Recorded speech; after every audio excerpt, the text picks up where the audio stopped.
जैसे हमने कर्म में निमित्त लाया, वैसे ही पाप में भी निमित्त लाए।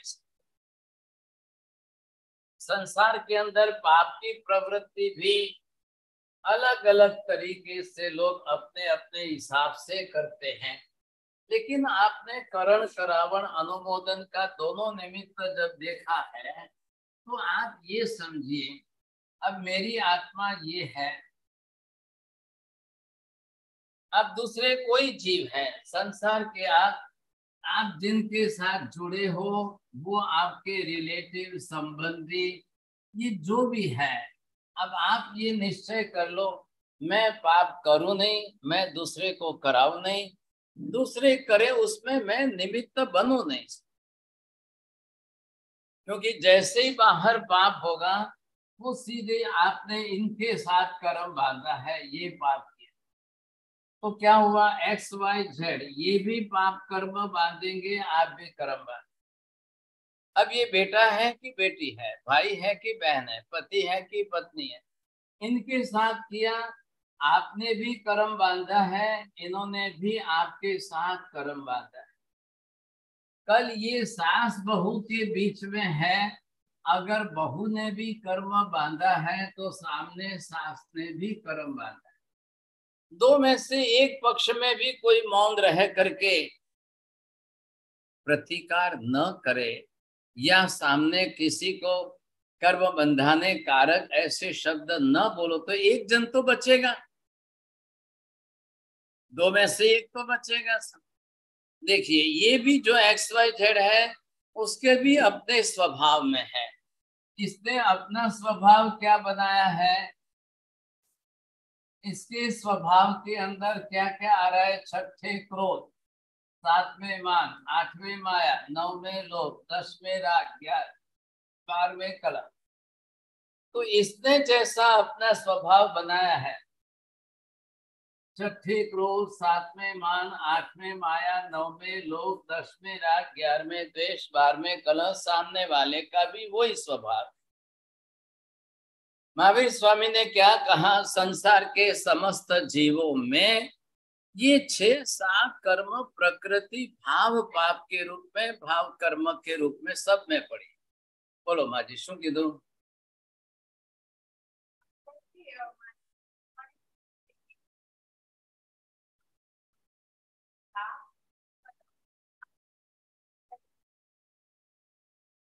भाव कर्म, अंदर द्रव्य कर्म एक बाहर की प्रवृत्ति में, भाव कर्म आत्मा में जुड़ी हुई प्रकृति।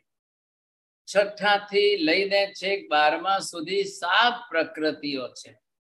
अब ये सब में पड़ी है, सास में भी उतनी है, बहू में भी उतनी, माँ में भी पड़ी है, बेटे में भी पड़ी है, पति में भी पड़ी है, पत्नी में भी पड़ी है। आप जिसका उपयोग जिसके साथ करने जाओगे, ये क्रोध का है और आपने उपयोग किया, ये पति है, इनके अंदर भी यही क्रोध की प्रकृति है, यही आपके अंदर भी पड़ी है। पत्नी एक जवाब देगी, पति 2 बोलेगा, पति 2 बोलेगा, पत्नी 4 बोलेगी साहब। अब दोनों तरफ साम सामने दोनों को ही कर्म बंध होना ही होना है। इधर आपने ये मान देखा तो मान की कर्म प्रकृति यहाँ पर सब में पड़ी है। अब ये बेटे में भी पड़ी है और माँ में भी पड़ी है ऐसा। अब माँ बोलेगी तब बेटे को सुनना ही चाहिए, और बेटा बोलेगा तो बोलेंगे नहीं तुम बड़ों के सामने बोलते हो, ये थोड़ा सा कॉन्ट्रावर्सरी हो जाएगा। तो अब बेटा ज्यादा करके माँ की तो इज्जत कम करेगा, फिर अब माँ को भी अपमान लगेगा। मान अपमान सम्मान सबके अंदर पड़ी हुई प्रकृति है। संसार में अब कौन सा जीव है कि जिसके अंदर नहीं है? एक कुत्ते में पड़ी है। रास्ते में अगर किसी के बंगले की जाली में कुत्ता बंधा है, आप बाजू में से निकलो, फटाफट भौंकना शुरू कर। ये कुत्ते के अंदर क्रोध की प्रकृति है, उसमें भी क्रोध भरा पड़ा है। अब उसके अंदर भाषा खाली एक अक्षर की भाषा है, खाली भौं भौं भौं भौं करके वो छोड़ देगा, उससे ज्यादा नहीं। अब आप क्या करेंगे? हर किसी में पड़ी, सभी क्यों पड़ी है? क्योंकि सब जीव है। कुत्ता जीव है, चिड़िया जीव है, कौवा कबूतर जीव है। दो कबूतरों को लड़ते हुए देखा है आपने? अब कितने लड़ते हैं देख लो आप। तो ये क्या है? इसी को महावीर स्वामी ने नाम दे दिया है कसाय। अब इसका जो है सतत उदय रहता है, सतत प्रवृत्ति में रहता है, इसलिए स्वभाव नाम दे। अब ये स्वभाव बन गया। तो जैसा आपका स्वभाव है वैसा ही सामने वाले। आपकी कर्म की प्रकृति मोहनीय की ये 7 प्रकृतियां पड़ी हुई है और यही आपके पाप की प्रवृत्ति में बाहर है।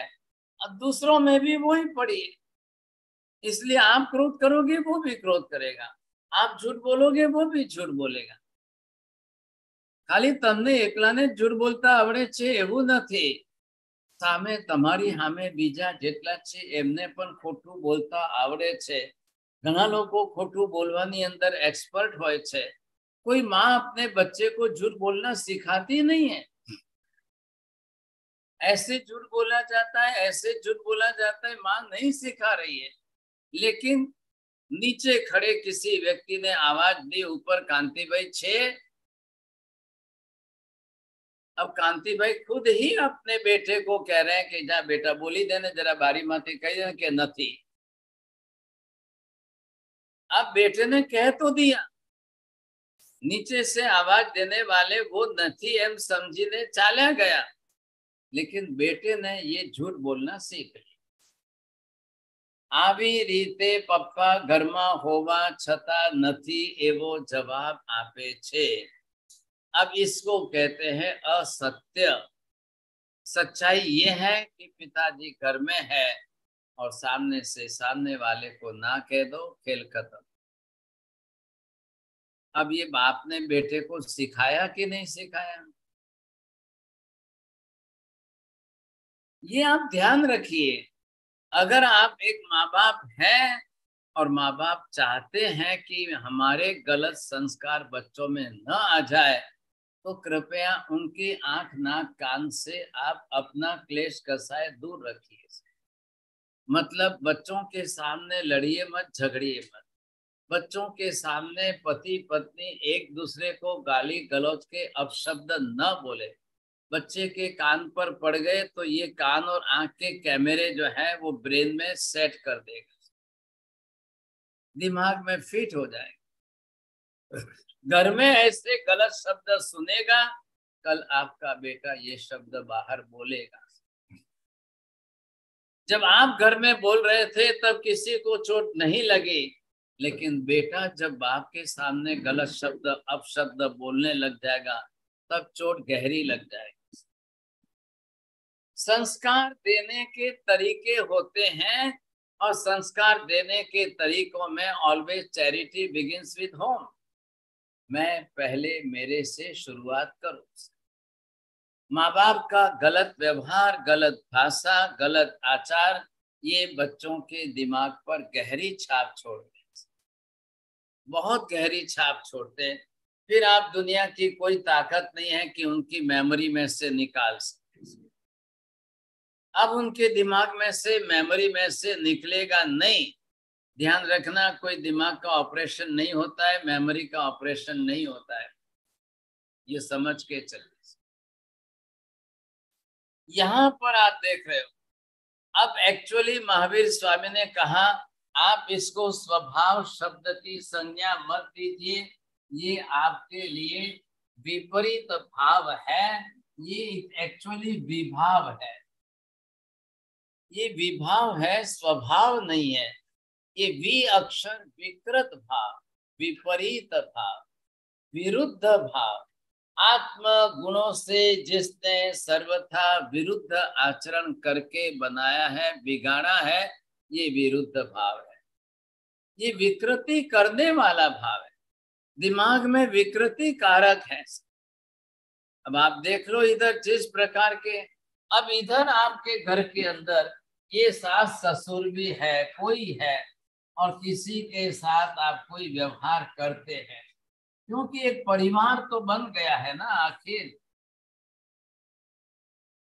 अब एक परिवार में आप एक साथ जिस तरह से इकट्ठे रहते हो, क्या लाया, अब 2 परिवार जुड़े हैं, किसी के 3 परिवार जुड़े हैं, किसी के 4 परिवार जुड़े हैं, आपके 2 बेटे हैं, 3 बेटे हैं, 4 बेटे हैं, 4 बेभाई बन गए, समझे 4 परिवार आपके लिए संबंधी बन गए।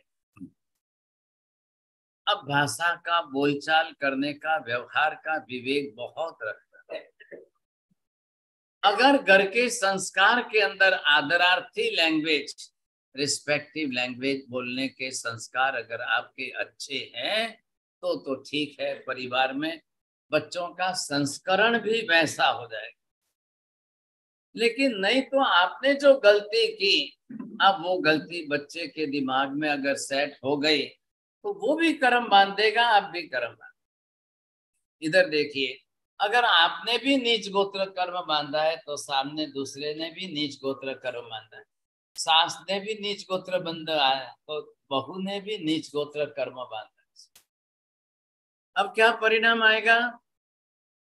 अब ये नीच गोत्र में जाए कि वो नीच गोत्र में जाए, और नीच गोत्र की पहचान, पहली पहचान है कसायों की तीव्रता, अविवेकी वर्तन, अविवेकी वचन, ये नीच गोत्र की सबसे बड़ी पहली पहचान।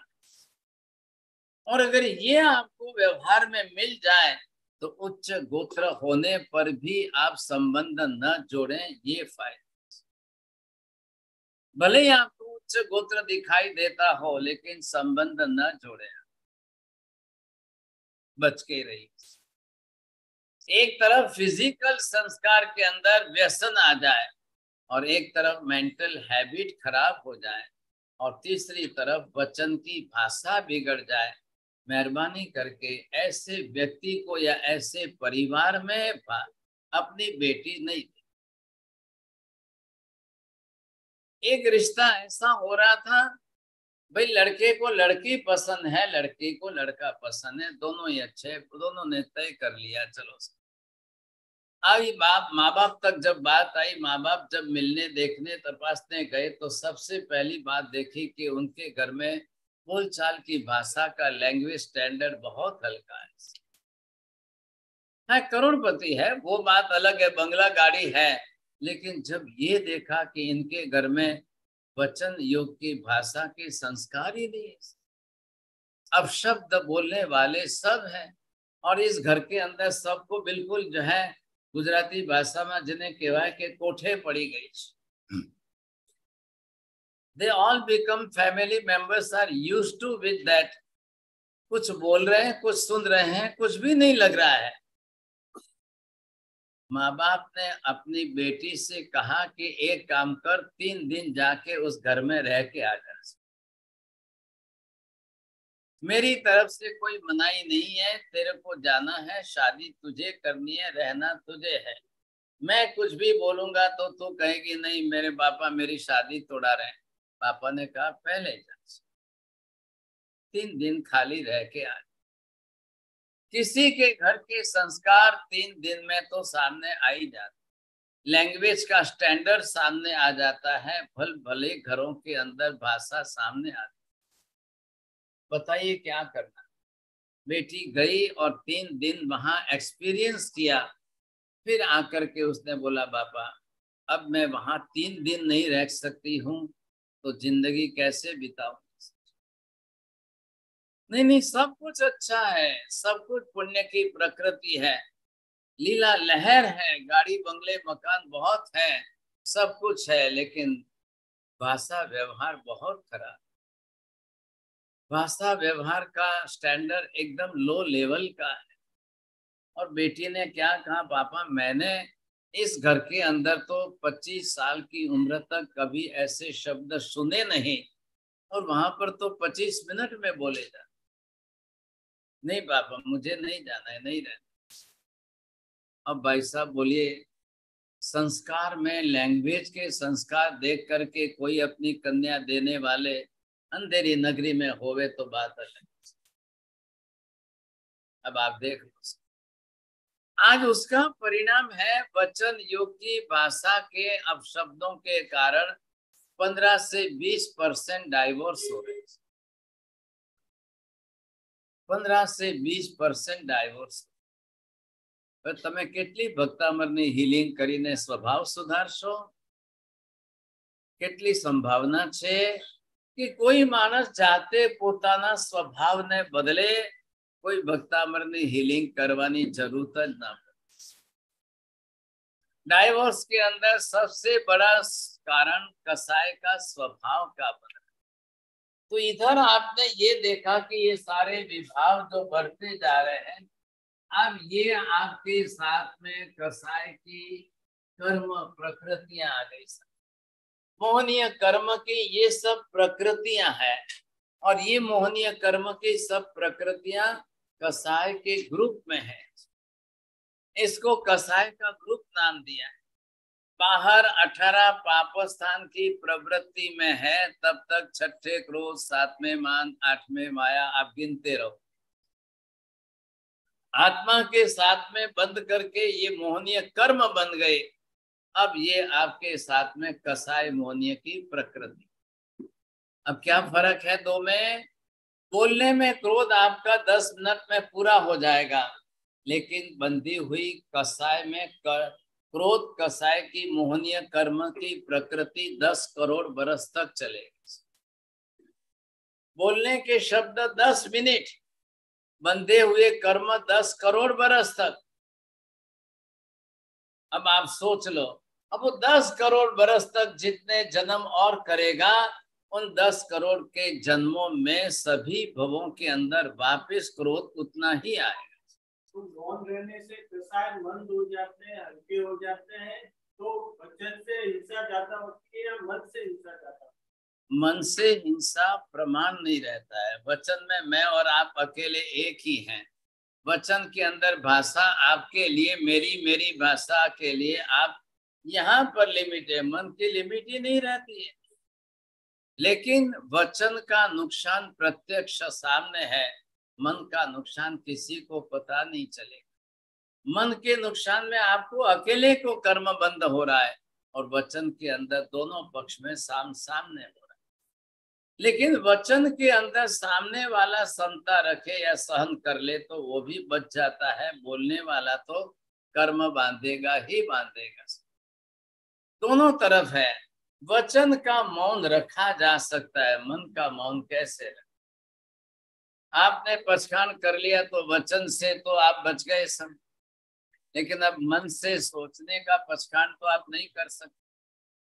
तो चलता ही रहता है, चलता ही रहता है. उसका क्या करेंगे?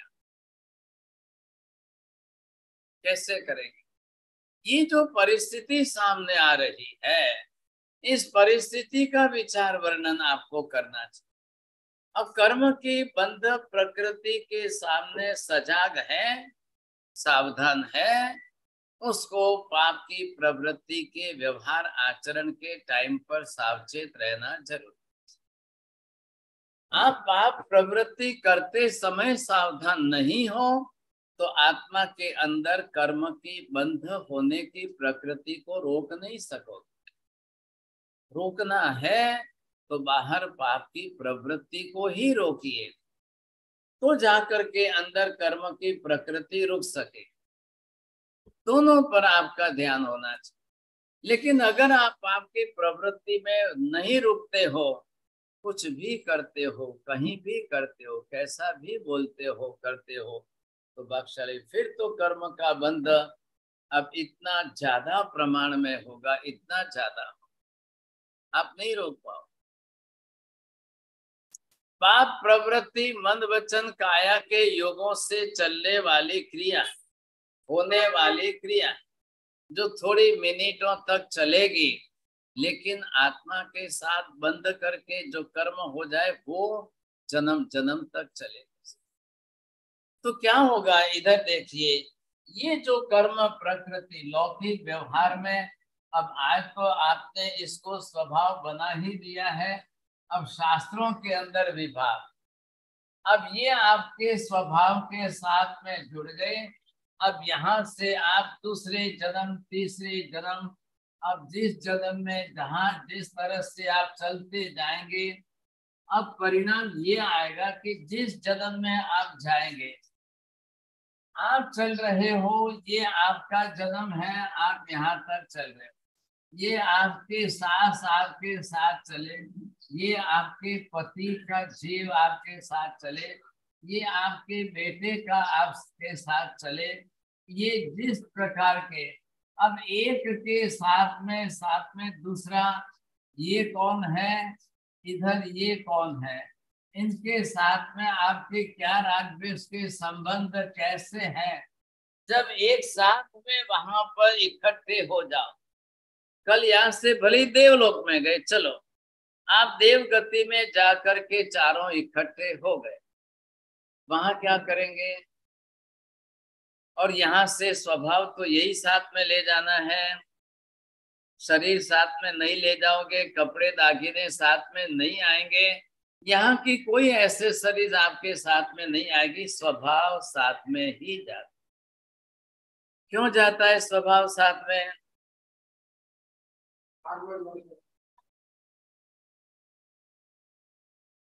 आत्मा यही है, बंधी हुई कर्म की प्रकृतियां यही।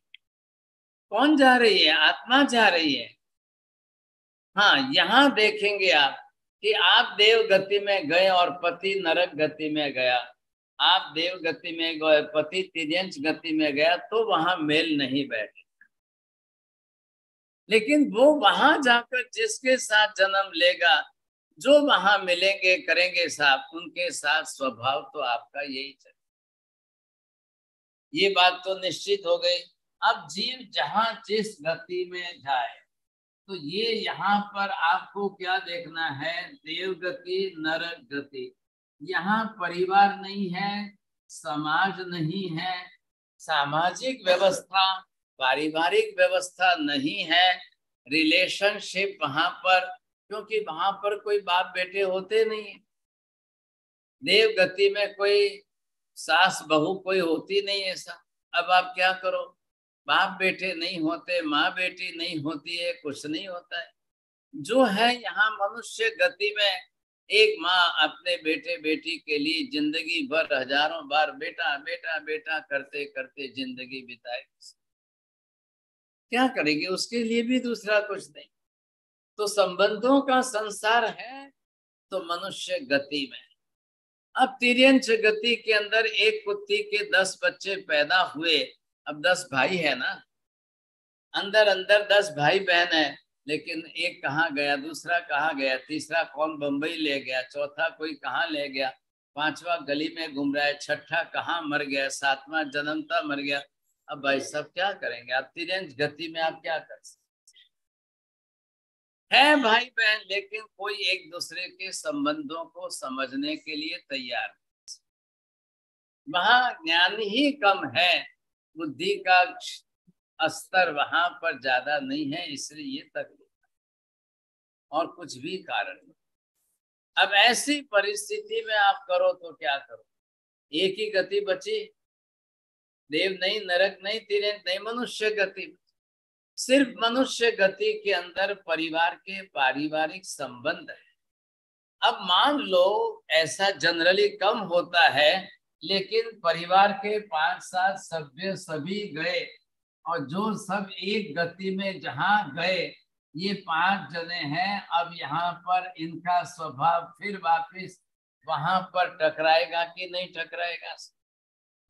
हमें गति भली देवलोक वह के मनुष्य गति में माँ विदे में बॉस। अब स्वभाव का क्या करो? यही स्वभाव, क्योंकि देव गति में देवी देवताओं को भी क्रोध मान माया लोक की प्रकृति यही है। तिर्यंच गति में जाओ तो क्रोध मान माया लोक की प्रकृति यही, कर्म की प्रकृति। मनुष्य गति में जाओ तो कर्म यही है, नरक गति में जाओ तो कर्म यही है। कहीं पर भी कर्म की प्रकृति बदल नहीं रही। ध्यान से समझिए, देवलोक के देवी देवताओं के लिए भी महावीर स्वामी ने 8 कर्म यही बताए, 158 प्रकृति यही। संपूर्ण जगत की व्यवस्था इन 8 कर्मों में बैठाई है और 158 की प्रकृतियों में बैठा। तो देवी देवता भी आ गए, पशु पक्षी भी आ गए, तिर्यंच गति के जीव भी आ गए, सब जगह पर कर्म की प्रकृतियां एक माप में, एक प्रमाण में, एक सरीखी, एक जैसी। अटे कोई क्रोध स्वरूप अलग है, बटे कोई क्रोध स्वरूप अलग है। दस वैकालिक आगम कह रहा है कोहो भीम पणा से मानो विनय नाश, माया मित्ताणी नासे लोहो सब विनाश। तो यहाँ पर जो क्रोध प्रेम प्रीति संबंध को तोड़ता है वही वापिस देव गति में ले जाए। तो जितना के बीच में आप जन्मेंगे वहां लड़ेंगे झगड़ेंगे और कुछ नहीं करेंगे। जो यहाँ होता है वही वहां हो रहा है।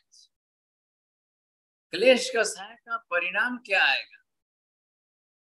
मान अभिमान का परिणाम क्या आएगा? सम्मान अपमान का परिणाम वहां क्या आएगा और यहाँ क्या आएगा? क्या फर्क क्या था? बस एक दुनिया अलग है। देवों की दुनिया वहां के हिसाब से अलग है, मनुष्यों की दुनिया यहाँ के हिसाब से अलग है, पशु पक्षियों की दुनिया एक अलग ही है। महावीर क्या कह रहे हैं? गति कोई भी हो, क्षेत्र मनुष्य का हो या कहीं का भी हो, ये कर्म की प्रकृति आपकी सब जगह पर एक सरीखी, एक जैसी, और इन कर्म की प्रकृतियों का व्यवहार वो सब जगह पर एक सरीखा, एक जैसा। इसलिए कर्म की प्रकृतियां व्यापक स्वरूप में है। अब प्रकृतियां व्यापक है तो प्रवृत्तियां भी वहां व्यापक है। आप कुछ नहीं कर सकते हो। यहाँ तो हमको भगवान धरती पर होते हैं इसलिए हमको उपदेश देते हैं। देवलोक में कोई भगवान होते ही नहीं है सर। देव गति में कोई भगवान कहीं हुए नहीं सर। आज महाविधि में सिमंदर स्वामी हो रहे तो भगवान सिमंदर स्वामी लोगों को कसाय निवृत्ति का उपदेश देंगे कि नहीं देंगे? और क्या देंगे और क्या बताएंगे? क्या सोचिए समझे, यही तो है कहने के लिए। ये होना ही होना है। ऐसे जीव जो देव गति में गए, संगनी पंचेंद्रिय है, मनुष्य में हम संगनी पंचेंद्रिय है, तिर्यंच गति के पशु पक्षी संगनी पंचेंद्रिय है। एक समवसरण में तीन गति के जीव भगवान की देशना सुनने आते। क्या त्रण गति ना जीवो छे? तिर्यंच में पशु पक्षियां, तीन गढ़ का समवसरण बनता है। तीन गति के जीव भगवान की देशना सुनने आते। अगर नारकियों को व्यवस्था मिल जाए, परमिशन मिल जाए तो अभी दौड़ के आ जाए, सब आ जाए। लेकिन नारकी जीव परवश है, पराधीन है, नहीं आ सकते हैं, नहीं जुड़ सकते। मनुष्य पशु पक्षी के लिए। और आपको सुनकर के आश्चर्य इस बात का होगा, कौन बनावे छे समवसरण? व्यंतर जातिना देवो ज बनावे छे। અને તમને આશ્ચર્ય લાગશે કે બીજું ઘર જે બનાવે છે એ બીજા ઘરની બહાર આખી વ્યવસ્થા ત્યાં આગળ પશુ પક્ષીઓ માટે કરે। આપણે કહીએ પંકજજી કોઈ કૂતરા બિલ્લી આવે તો વનોરે વાસ્તે ભગવાન हमारी व्यवस्था हम नहीं करते हैं। एक कुत्ता आ जाए तो अभी भगाने लग जाएंगे, बटे तो देवता हामी थी व्यवस्था करे दिया। आओ भाई आओ, आप भी बैठो सुनो। क्यों? आप बोलोगे कोई कुत्ते कोई सुनते हैं क्या, समझते हैं क्या? अरे भाई साहब आप छोड़ो उस बात। संगनी पंचेंद्रिय जीव, तो जो सुनेंगे जैसा समझेंगे, आखिर भगवान का फेस देखकर चेहरे के हाव भाव से भी जो उनको बोध मिलता है वो भी संकेत में। आपके घर का डॉगी आपके इशारे पर समझता है तो तीर्थंकर के समवसरण में भगवान के इशारे पर नहीं समझेगा। बहुत प्रभावकता होती है भगवान के समवसरण में।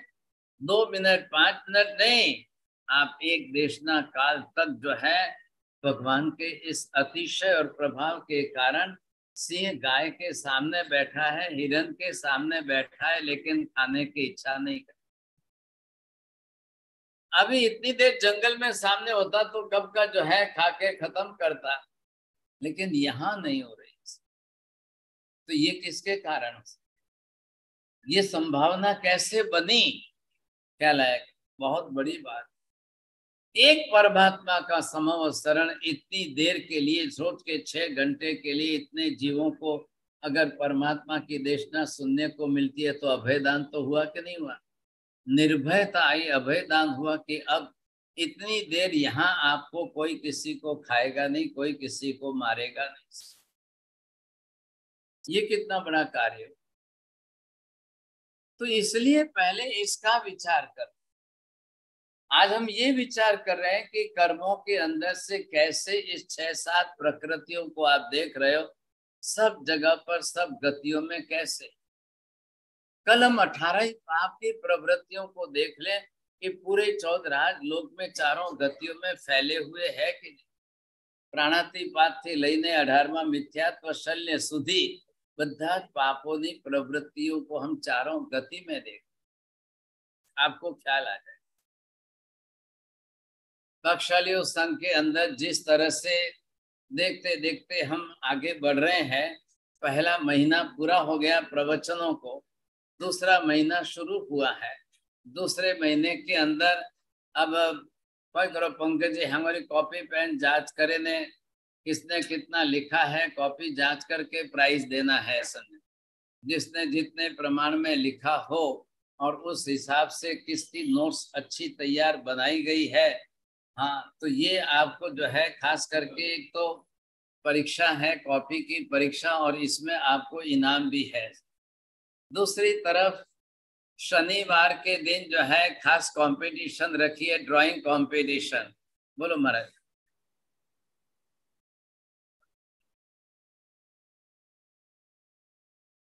ड्राइंग कंपटीशन जो बनाई है, छोटे बच्चों से लेकर बड़ों तक जो भी कोई करना चाहे, सिर्फ पीढ़ी में एक नकरा भर के आप पास प्राप्त कर लीजिए। आपको अपनी कला दिखाने का एक सुंदर अवसर मिल रहा है। जो कला आपने अपने अंदर बनाई है, विकसित की है, बढ़ाई है, आज उस कला को विकसित करके बाहर सामने लाने का अवसर। टॉपिक आपको बताए गए हैं और उस दिन यहाँ आकर के ही आप अपनी तरफ से कहेंगे, वो ज्यादा अच्छा रहेगा। तो आपको दोनों में इनाम बड़े बड़े हैं, इनाम। और फिर कोई